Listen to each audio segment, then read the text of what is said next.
આગળ વાત કરીએ સૌરાષ્ટ્ર યુનિવર્સિટીની પ્રથમ athlete Devyaniba Zala world university games માટે સિલેક્ટ થતા યુનિવર્સિટીને મેડલની આશા હતી, પરંતુ ભુવનેશ્વરની કીટ યુનિવર્સિટી એન્ટ્રી કરવામાં ભૂલ કરતા જર્મનીમાં 21મી તારીખે યોજાયેલી 400 મીટર દોડની સ્પર્ધામાંથી દેવ્યાનીબાને બાકાત કરી દેવાતા મેડલનું સપનું રોડાયું હતું। વર્લ્ડ યુનિવર્સિટી ગેમ્સમાં પહોંચેલી સૌરાષ્ટ્ર યુનિવર્સિટીની પ્રથમ એથ્લેટ્સનું મેડલનું સપનું રોડાતા સોશિયલ મીડિયા પર ભાવુક પોસ્ટ કરવામાં આવી છે। આ મામલે હવે સૌરાષ્ટ્ર યુનિવર્સિટી પણ સક્રિય બની છે અને એન્ટ્રી કરવાની જેની જવાબદારી હતી તે ભુવનેશ્વરની કીટ યુનિવર્સિટીને મેલ કરી ખુલાસો પૂછવામાં આવ્યો છે। સૌરાષ્ટ્ર યુનિવર્સિટી દ્વારા આ મામલે તમામ સ્તરે રજૂઆત કરવાની તૈયારી કરવામાં આવી છે।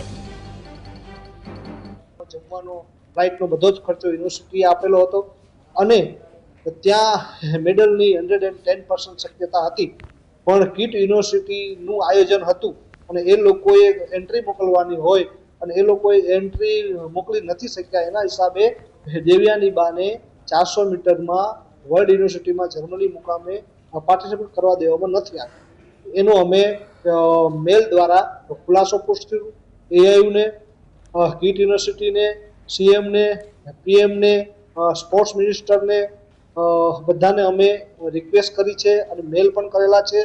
એનો જે ખુલાસો આવે એ પછી અમે આગળની કાર્યવાહી કરશું।